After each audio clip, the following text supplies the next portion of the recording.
Les problèmes sur lesquels Guillaume Lecointre vient d'insister ne sont pas des problèmes franco-français, on l'a déjà vu, on le sait bien, et de ce point de vue-là, il est particulièrement heureux que notre collègue et ami Kevin Padian de l'Université de Californie à Berkeley soit parmi nous aujourd'hui. Il va vous dire quelques mots de l'état présent du créationnisme américain. Bonjour mesdames et messieurs. Je voudrais d'abord remercier mon cher ami et collègue, professeur Armand Ricrest, de m'avoir invité à présenter une conférence aujourd'hui lors de cette réunion prestigieuse. Depuis plus que 25 années, je m'occupe de l'éducation scientifique destinée aux écoles de l'Amérique. On a vu quelques vagues, pour ainsi dire, de la résistance créationniste contre l'enseignement de l'évolution, également contre des sujets tels la datation radiométrique, la tectonique, l'âge ancien de la Terre et de l'univers. Pour nos collègues européens, ceci doit ressembler à quelque chose d'insensé, à quelque folie inimaginable de nos jours. Je voudrais expliquer un peu quelques questions fondamentales. Pourquoi le créationnisme aux États-Unis, au contraire d'autres pays? Pourquoi le système de l'éducation ne peut pas lui-même le rectifier? Le procès à Dover, à Pennsylvanie, en 2005, qu'est-ce qui s'est passé? Et quoi vadis les créationnistes américains? D'abord, pourquoi le créationnisme aux États-Unis, au contraire d'autres pays? L'histoire de l'anti-évolutionnisme aux États-Unis commence au début du XXe siècle et dès lors, il s'est fortement répandu et a évolué. Autrefois, au XIXe siècle, il y avait peu de conflits entre la science et la religion. Il y avait l'idée théologique du Dieu des lacunes, c'est-à-dire des lacunes entre les versets de l'Écriture, de la Bible, qui ne disaient rien sur la nature. Selon ces religieux, c'était dans ces lacunes que la science pouvait s'épanouir sans ingérence de l'Écriture. Ainsi, la science et la religion ont vécu ensemble pendant des décennies. Au début du XXe siècle, un nouveau réveil s'est répandu aux États-Unis, surtout dans le Sud-Est. C'était un réveil du fondamentalisme chrétien qui s'opposait au dialogue entre la religion et la science. Il est apparu des tracts fondamentalistes nommés les fondamentaux, c'est-à-dire les fondamentaux de la religion conservatrice et évangélique, ceux qui croyaient à la vérité littéraire de la Bible, en chaque mot de la Bible. C'est André Malraux qui a remarqué qu'aux États-Unis, il y a eu toujours deux traditions. L'une est celle des Lumières, de la raison des idées de Jefferson, Hamilton et Franklin. L'autre est la tradition des pèlerins, des puritains qui ont quitté leur pays pour échapper de la persécution.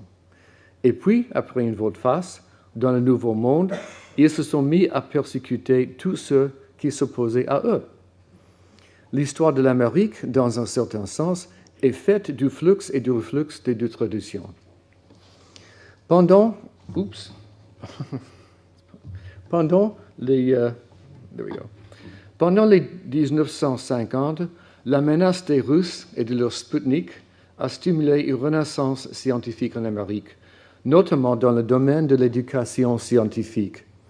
Pendant le baby boom qui a suivi la Deuxième Guerre mondiale, il y avait eu un investissement renouvelé dans l'éducation, surtout dans les sciences de la physique et la chimie. En biologie, on a mis l'accent sur les nouveaux terrains de la biologie cellulaire et moléculaire et de la génétique. L'évolution était enseignée en général, mais concernait surtout la génétique. C'était une période plutôt laïque. Par contre, depuis les 1980, l'âge du président Reagan, une époque plus conservatrice, plus idéologique en ce sens, on voit une réapparition du fondamentalisme jusqu'à nos jours. La majorité morale, pour ainsi dire, la croissance des sectes fondamentalistes, la lacune profonde entre la religion et la science. Le président Reagan, fameusement, a dit que l'évolution n'est qu'une théorie, montrant tout d'un coup qu'ils ne comprenaient ni l'évolution ni la définition scientifique d'une théorie. Aujourd'hui, avec Obama, on voit un peu et enfin la chute de la philosophie néoconservatrice. Peut-être verra-t-on diminuer l'influence fondamentaliste aussi. Obama a promis de respecter la science et ne pas y laisser ingérer l'idéologie.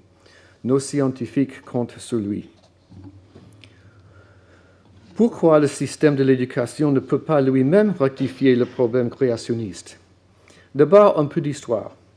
Dès le début de notre nation, la révolution contre la Grande-Bretagne, il y a eu une lutte continuelle entre ceux qui veulent un gouvernement centralisé et fort et ceux qui préfèrent que les droits soient laissés aux États. En effet, ce fut une grande partie de l'origine de notre guerre civile, de 1861 à 1865. Surtout pour nos frères du Sud, qui ont vu la guerre civile comme une lutte économique. Mais pour ceux qui ont grandi au Nord, la guerre civile concernait surtout la liberté des esclaves. Vous voyez le problème. Comme pour la France, notre pays a une longue tradition de différences culturelles et historiques très régionales. En conséquence de cette histoire, de ces valeurs et de ces traditions très diverses, il est impossible d'établir en Amérique aucun semblant d'un programme d'études national. Les démocrates, les libéraux en somme, la suppriment pour être sûrs que tous les Américains aient les mêmes opportunités, les mêmes accès à l'éducation, ce qu'ils comprennent et apprécient beaucoup. Les conservateurs, en somme et au contraire, s'y opposent parce qu'ils craignent que leurs enfants soient éduqués selon des valeurs étrangères, laïques, libérales, voire immorales. C'est un peu ironique qu'aujourd'hui en Amérique, nous avons une loi de laquelle notre dernier président s'est fait le champion, qui s'appelle l'Act No Child Left Behind, c'est-à-dire aucun enfant abandonné, pour ainsi dire. Selon cette loi, la somme d'argent donnée par le gouvernement fédéral à Washington aux écoles locales de chaque État est déterminée par l'exécution, les performances des élèves, mesurées par des examens nationaux et standardisés. C'est un peu étrange de voir un système national d'examen sans un programme d'études national, ni des livres scolaires nationaux. Et ceci a été instauré surtout par un président conservateur. Comment cela peut s'expliquer? Les conservateurs se sont rendus compte que si l'argent fédéral pour l'éducation était lié aux performances aux examens, ils pouvaient, par l'argent, contrôler les examens. Or, il faut se rappeler que les conservateurs n'aiment pas que leurs enfants soient éduqués selon des valeurs étrangères, laïques, libérales, voire immorales. Les examens, les devoirs, les lectures, les activités aux questions complexes, celles qui demandent, par exemple, comment évaluer des choix philosophiques, d'éthique ou de morale, ils ne les aiment pas. Ils préfèrent n'enseigner que les faits, les données, et laisser l'enseignement des valeurs et les questions complexes aux familles et aux religions. Donc, ils préfèrent les questions simples aux choix multiples. Exactement ce qu'on trouve dans les examens standardisés. En liant l'argent fédéral qui provient des États et des individus, rappelons, aux performances à ces examens, ils sont assurés que la majorité du temps dans les salles de classe sera consacrée à l'effort de faire réussir les enfants aux examens, ce qui laisse moins de temps pour explorer des questions complexes.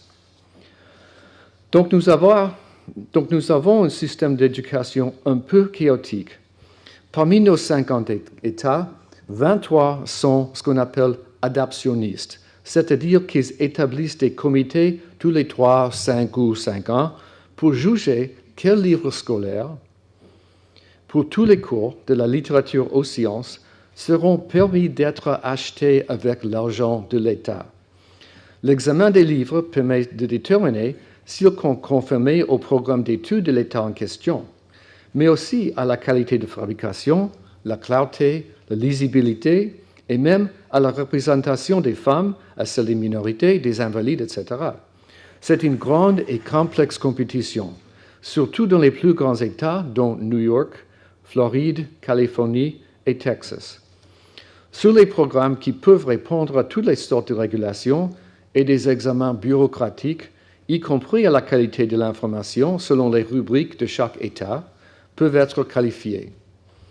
Vous ne serez pas étonné de constater qu'il y a une lutte perpétuelle contre les deux côtés dont je viens de parler, pour contrôler les contenus, les matières des livres scolaires, ce qui sera enseigné à tous les enfants.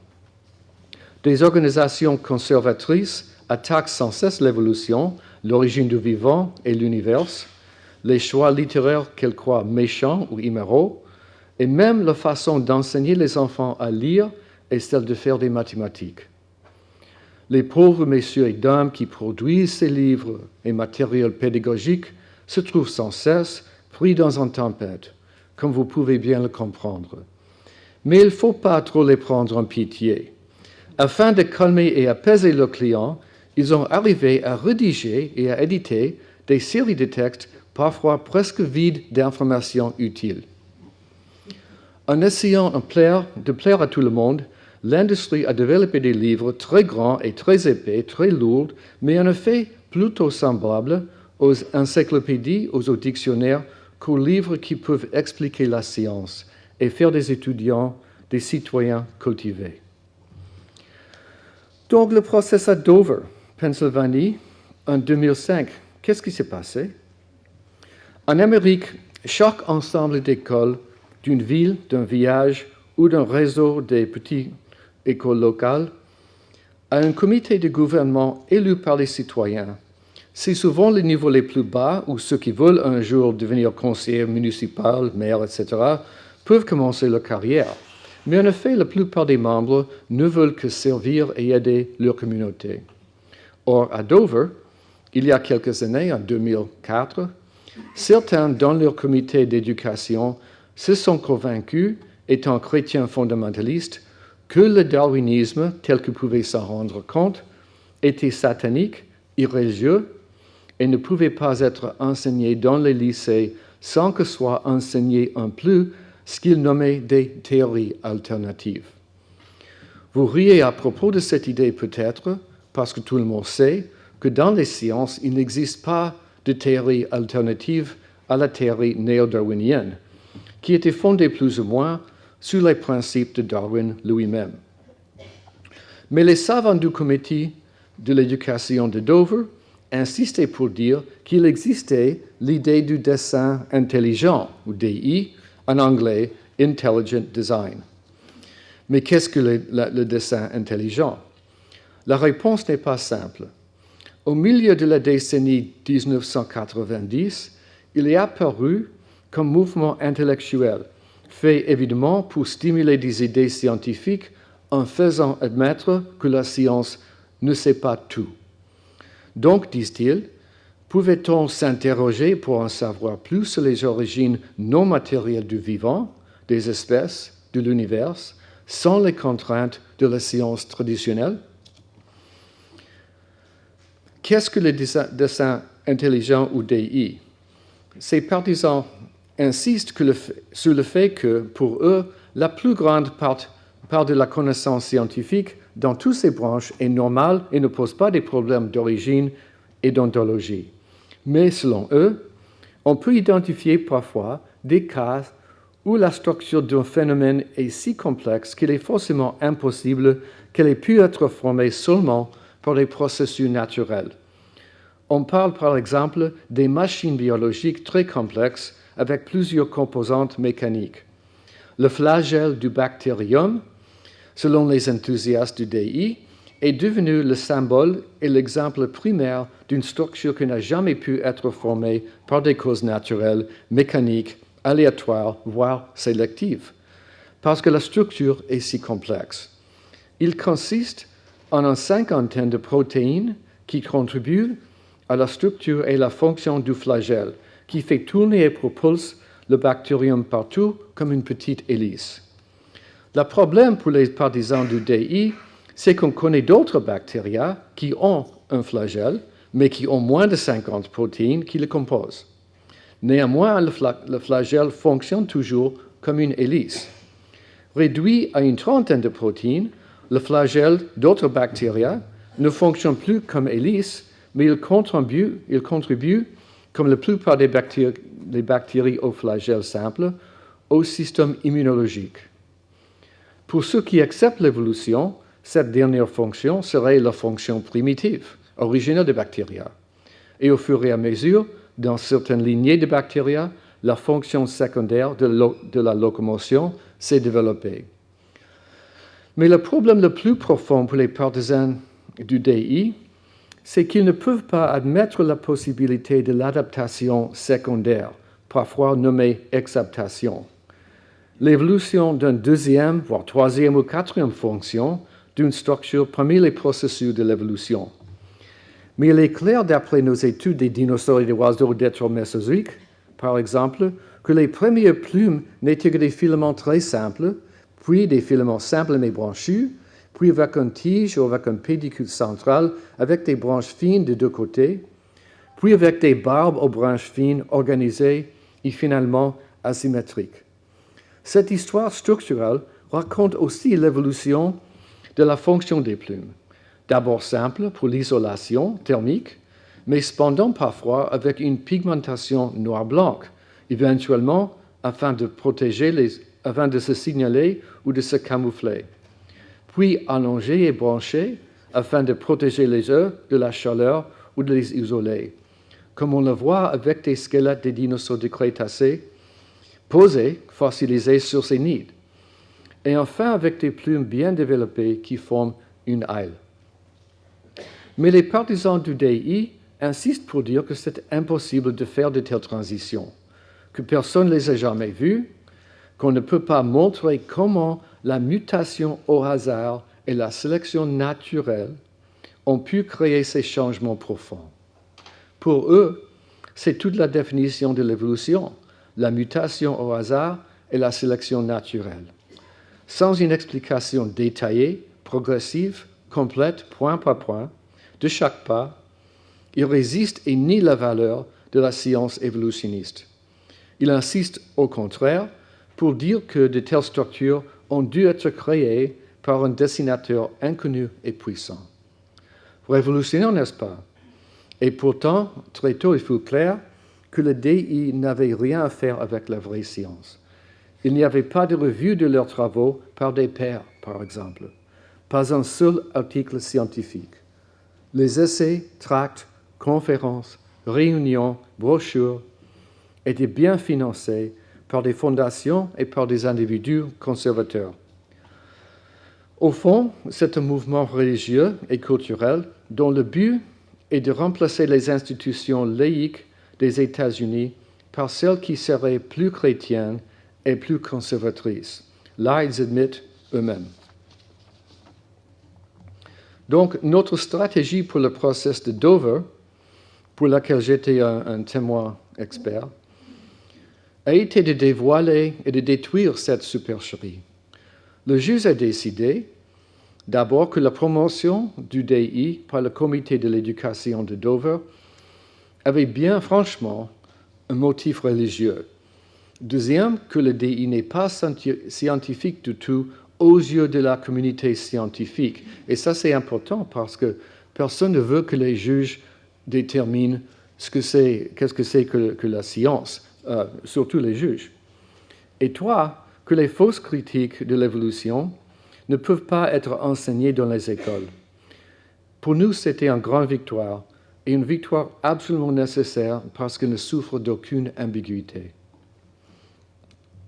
Alors, quo vadis les créationnistes américains? Le procès à Dover a détruit les prétentions scientifiques du mouvement DI. Cependant, les adversaires de l'évolution continuent à s'agiter au niveau local des communautés, où on peut susciter une opposition à l'enseignement de l'évolution sans grande résistance. Actuellement, il en existe plusieurs approches. Enseigner la controverse, ceci suppose qu'il y a vraiment une controverse sur la question de la descendance commune de tous les vivants. Et si on leur explique qu'il n'y en a pas, ils répondent « Voilà la controverse qu'il faut enseigner ». Liberté académique.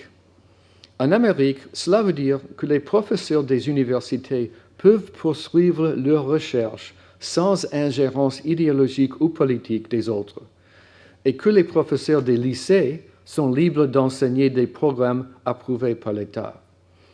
Les créationnistes veulent dire la liberté de tout enseignant, même des instituteurs, de pouvoir introduire n'importe quelle information dans l'instruction de leurs élèves. Mais évidemment, ces matériaux souvent ne seraient pas scientifiques, mais religieux. Évaluation critique. Pour les créationnistes, ne signifie pas l'intégration scolastique entre la science, la philosophie, l'histoire, la rhétorique. Au contraire, pour eux, c'est l'acte de condamner tout ce qui vous déplaît. Que peuvent faire les scientifiques américains?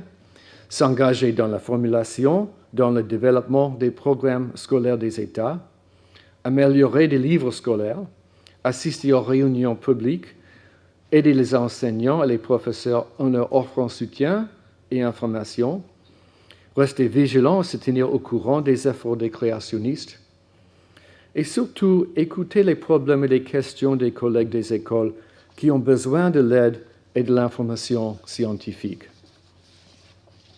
En Europe, évidemment, la situation ainsi que les histoires, les lois, les relations entre la religion et l'État sont très différents. C'est difficile à imaginer que vous auriez de tels problèmes à l'échelle que l'on trouve en Amérique. Je l'explique un peu par un exemple, une statistique très simple.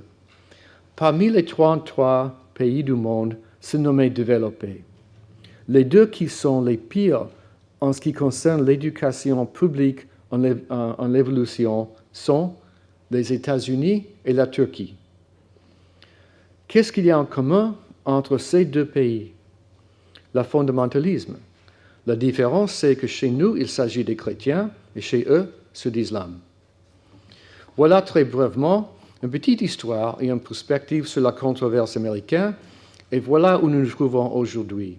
Je remercie de nouveau Armando Icles de m'avoir invité à vous donner cette petite conférence, à Philippe Taquet de corriger mon français, et je vous remercie à vous tous de votre gentille attention.